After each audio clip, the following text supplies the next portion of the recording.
안녕하세요. 현재 한국의 기준금리가 올랐습니다. 기준금리가 올랐다라는 건 무슨 의미입니까?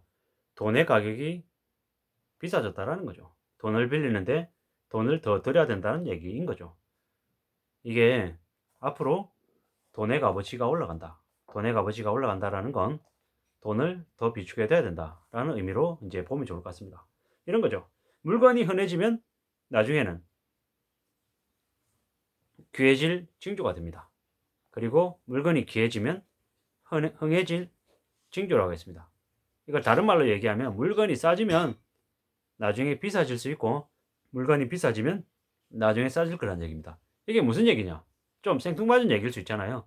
이거죠. 사람들이 물건이 싸다 이러면은 대거 몰려들어서 물건을 많이 살 거잖아요. 그러면 수요가 늘어나면 살 사람이 많아지면 나중에는 물건을 파는 사람들이 가격을 올리게 된다는 거죠. 그리고 또 가격이 많이 비싸지면 어떻습니까? 사람들이 엄두가 안 나서 못 사게 되죠. 그리고 사람들이 외면하기 시작하면 나중에 그 상품의 가격은 내려간다는 거죠. 이게 결국에는 어, 무수히 많은 경제 현상을 설명하는데 통용되는 얘기인 거죠. 부동산을 살려는 사람들이 많으면 집값이 올라가고 적게 살려는 사람들이 적어지면 집값이 내려가고 마찬가지인 거죠. 우리가 최근에 부동산 가격이 매우 오르고 주가가 올라간 이유가 뭡니까? 부동산을 살 사람이 늘어났고 주식을 살려는 사람들이 많아졌기 때문인 거죠. 가격이 오른데 주가가 오른데 그러니까 나도 주식을 해야겠어 라고 뛰어들면 어떻게 됩니까? 나중에 주가가 내려갈 가능성이 크다라는 거죠. 왜? 너무 많은 사람들이 사니까 그렇게 된다라는 거죠. 올라가는 게 아니라 대려 내려갈 수 있다라고 이제 봐야 되는 거죠. 우리가 미국 리만 브라더 사태로 종합주가 지수가 900으로 떨어진 때가 있었습니다. 그 당시에 사람들은 되게 힘들었죠. 자동차 값도 집값도 중고차 값도 형편없이 떨어졌죠. 그래서 그 당시에 어, 사람들이 더 안 팔리니까 더 팔아내려고 안간힘을 썼죠. 그러다 보니까 덤핑이었던 거죠. 무슨 얘기냐? 내려가면은 대려 더 싸기 때문에 사람들이 사야 되는데 희한하게 안 산다라는 거죠. 우리가 1998년 6월 달에 주가 지수가 260, 277까지 내려갔을 때 사람들이 주식시장에 대거 뛰어들었냐? 안 되죠. 아니죠. 그 반대죠. 공포에 휩싸여서 그 낮은 가격에 던지는 사람이 더 많았다라는 거죠. 황당하지 않습니까? 그냥 일반적인 생각을 봤을 때는 되게 정말 괜찮은 가격, 정말 싼 가격인데 대려 사람들이 사지 않는다라는 거죠. 자산시장에서는 가격이 싸면 사람들이 몰려야 되고 비싸면 안 몰려야 되는데 참 희한하더라는 거죠. 부동산 시장이 특히 그렇더라는 거죠. 웃기는 거죠. 만약에 주가 지수가 1000이었는데 1000에서 만약에 900이나 800이나 700이 되면 사람들이 어떠냐면 다시 올라갈 거기 때문에 사자라고 해서 합니다. 근데 주가 지수가 1000에서 만약에 500으로 떨어지면요. 400으로 떨어지면 어떻게 되냐?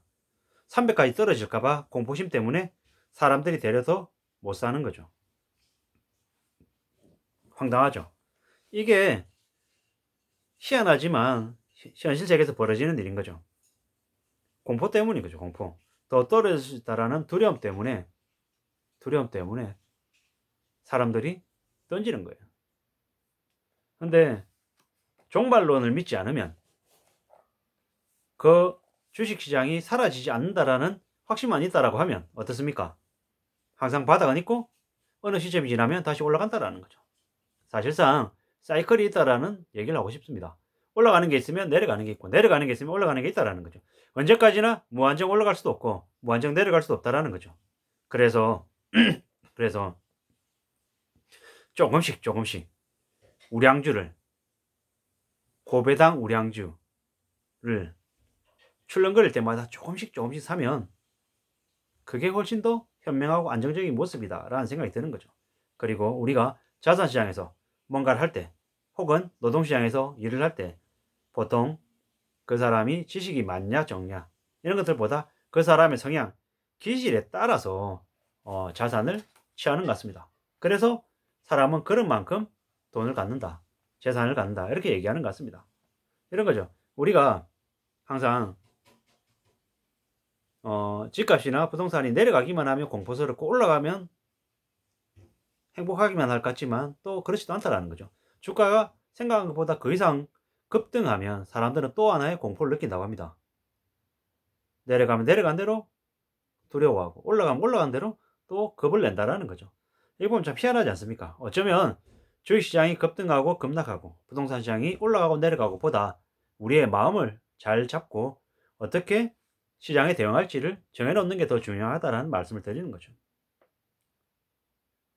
뭐 추세 아니면 뭐 시장이 이렇다 저렇다 변덕스럽다 이렇게 얘기하지만 실제로는 시장이 변덕스러운 것보다 우리의 마음이 더 변덕스럽죠.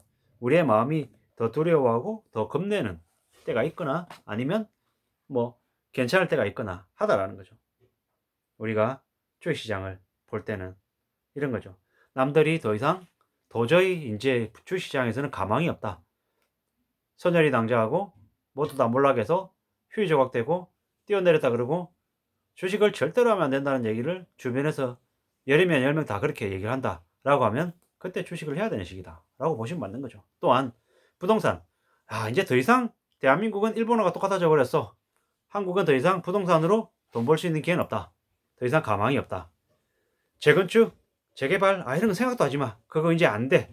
답 없어. 그거 평생 죽을 때까지 안 되는 거야. 라고 얘기할 때, 그런 얘기가 들릴 때, 그때 하면 된다라는 거죠. 그렇게 보시면 좋을 것 같습니다. 우리가 주식시장이 저거는 또 내릴 거야 라고 해서 겁나서 못 샀던 사람들, 더 이상 올라갈 가능성이 없다 라고 많은 사람들이 얘기할 때, 그때 혼자 조용히 기다리고 있다가 하면 된다라는 거죠. 주가가 내려도 부동산 가격이 내려도 그래도 이건 내가 평생 가져갈 거니까 괜찮아, 이런 마음으로 접근할 수 있다면 그래도 좀 더 견딜 수 있는 힘이 생기지 않을까라는 생각들이 드는 거죠. 우리가 살아가면서 뭐 여러 가지 공포를 느끼기도 하고 패닉을 느끼기도 하고 들뜨기도 하고 많이 하는데, 가장 중요한 건 우리가 우리의 마음을 어떻게 갖추느냐인 것 같습니다. 힘들어서 어렵다, 죽겠다, 못 살겠다, 뭐 이런 얘기들을 할 때 그런 얘기들이 우리한테 주는 메시지가 뭔지를 잘 생각해 봐야 될 것 같습니다. 주식이 부동산이 올랐습니다. 많이 올랐습니다. 너무 많이 올랐습니다. 이렇게 얘기합니다. 또 내립니다. 많이 내립니다. 너무 많이 내렸습니다. 라고 얘기합니다. 우리는 언제 사야 되고 언제 팔아야 될까요? 올랐다, 많이 올랐다, 너무 올랐다. 너무 올랐다에 팔 수 있을까요? 힘들죠. 내렸다, 많이 내렸다, 너무 내렸다. 너무 내렸던 시기에도 사기도 어렵습니다. 우리는 많이 내리고 많이 올랐을 그쯤에 사고 파는 게 좋겠다라는 거죠. 부동산 같은 경우에는 주택 구매 지수라고 하는 그 지표가 있다고 합니다. 그 지표에 따라서 100 미치면 사고 150, 160, 170 이러면 파는 게 좋죠. 근데 그 시점은, 사고 파는 시점은 그걸 전체적인 흐름상에서 봤을 때 그 주택 구매 지수가 내려가는 시점이냐 올라가는 시점이냐를 보고 대체적으로 이렇게 내려가는 이렇게 곡선을 그렸을 때 너무 바닥이다라고 생각하지 않는 적당한 선에서 사는 게 좋겠다라는 거죠. 전체적으로는 주택 구매 지수를 보되 자기가 사고 싶어하는 부동산을 유심히 보고 이 정도 가격이면 내가 사겠다라고 마음을 먹고 사는 게 좋겠다라는 거죠. 집값이 10억으로 현재 효과가 형성되어 있는데 이게 5억이다, 4억이다, 3억이다 계속 내려갈 것 같지만 이게 또 계속 내려가지는 않는다라는 거죠. 어느 시점에서 멈춘다라는 거죠. 그래서 내가 5억에 사겠다, 5억 5천에 사겠다, 4억 5천에 사겠다, 4억 5천에서 5억 5천 사이가 들어오면 사겠다라고 어느 정도 정해놓고 기다리고 있다가 여건이 됐을 때 사는 게 낫겠다라는 거죠. 그런 식으로 정해놓아야 잘 대응할 수 있다라는 거죠. 이게 싸다, 많이 싸다, 정말 싸다 뭐 이렇게 얘기할 때 그 기준 또한 내 스스로 정하는 거다라고 보는 게 좋겠습니다. 너무 남의 말에 휘둘릴 필요 없이 내가 판단해보고 내가 오랫동안 들여다보고 결정하는 게 가장 좋겠다라는 거죠. 남의 말에 휘둘리는 것만큼 어리석고 멍청한 게 없는 거고요. 그리고 욕심을 너무 많이 내서 제일 바닥에 사서 제일 꼭지 팔겠다라는 그런 마음 먹는 것만큼 무서운 게 없다라는 거죠. 그걸 맞출 수 없기 때문인 거죠. 그리고 운 좋게 한두 번 그걸 맞춘 걸 가지고 내가 그럴 수 있는 능력을 가지고 있다라고 착각하는 순간 나한테 재앙이 미칠 수 있다라고 봐야 되는 거죠. 우리는 100% 중에서 5%의 사람에 속해야 됩니다. 추세와 거래량과 시장 정세를 보고 결정할 수 있는 사람 말이죠. 나의 이익이 아닌 주변 상황을 잘 보고 판단해서 세상의 이치에 맞게 사고 파는 걸 정했으면 좋겠습니다. 이상입니다.